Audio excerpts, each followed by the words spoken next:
Today, we are going to look at how to create a double exposure in Photoshop.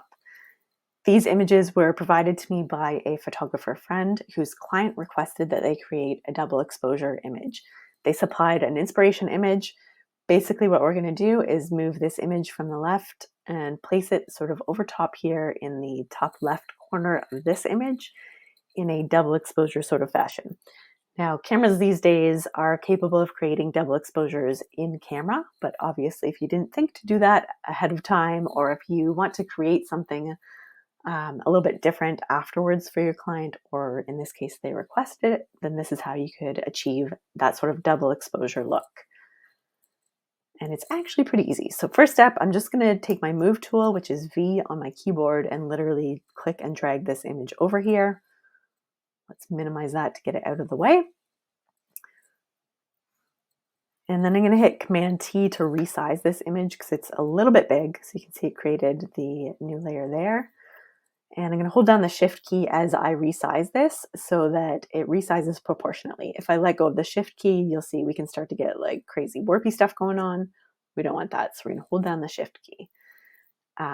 In different versions of Photoshop, those can be opposite. So just check out what's happening if you're holding down your Shift key or not, and make sure that you are acting accordingly if you want your image to stay in proportion. So I'm going to try right about there. Now to create that double exposure effect where some of our background image is coming through, basically what happens in a double exposure is the lighter parts of your top image show in the darker parts of your image underneath. So anywhere that's dark on this image under here, like this upper corner, then my top image is going to show through there. So we want to set this blend mode of our top image to usually either lighten or lighter color, pardon me. We're going to go with lighten because usually the transitions on those light to dark areas are a little bit smoother here. So change that to light mode, and you can see there's probably a few things that I'm going to want to touch up in here. But number one, I'm going to create a layer mask so that I can start working with these layers and use my brush tool, which is B on the keyboard, and my black brush because I have a white mask here.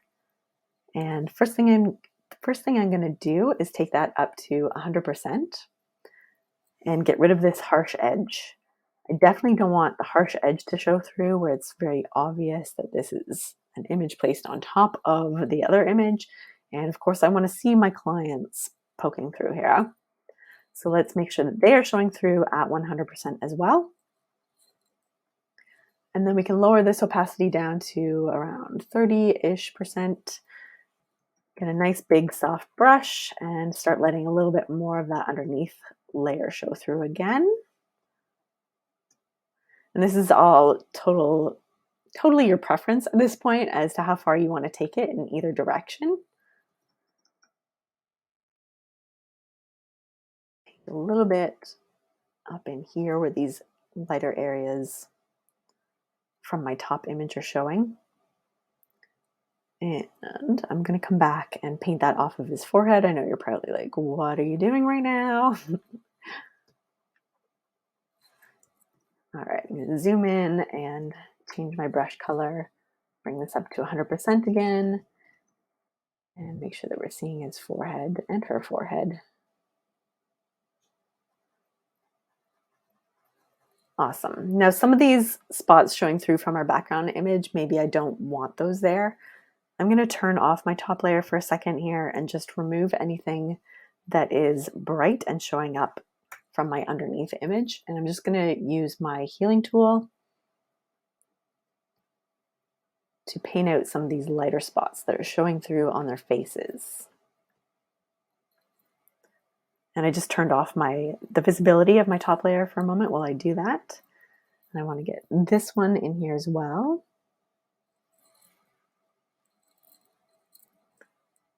Excellent. All right, I think that's looking pretty good. You can turn it on and off to see where you're at. Let's paint a little bit more around our couple here. Oops, I'm at 100 again. Slide that back.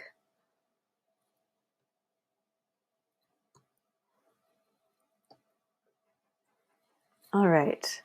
Now, if I wanted some of this to show through, but I didn't want it to be quite as bright, again, I can come into my background layer and use my clone stamp and just sort of darken it a little bit without totally taking it out. So clone stamp at like 26%, just darken some of these areas.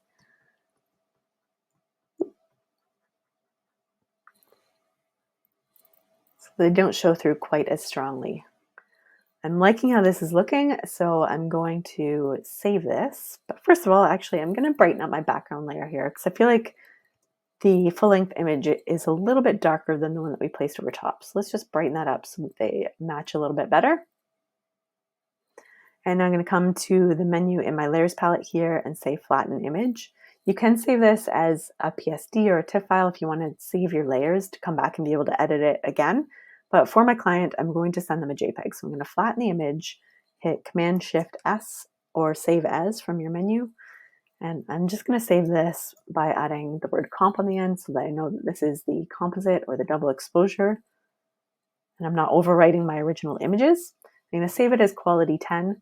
12 is our highest here, so that is your maximum quality. It's also going to be your largest file size. JPEG is compressed, so it's not like a full file size that you're sending them, but I like to reduce the quality a little bit more. It's not going to be noticeable in your eyes or your client's eyes. 10's a good compromise on quality versus space savings. So there we go. Now that image is ready to email off to my client or add to their online gallery, and hopefully they will be happy with that outcome.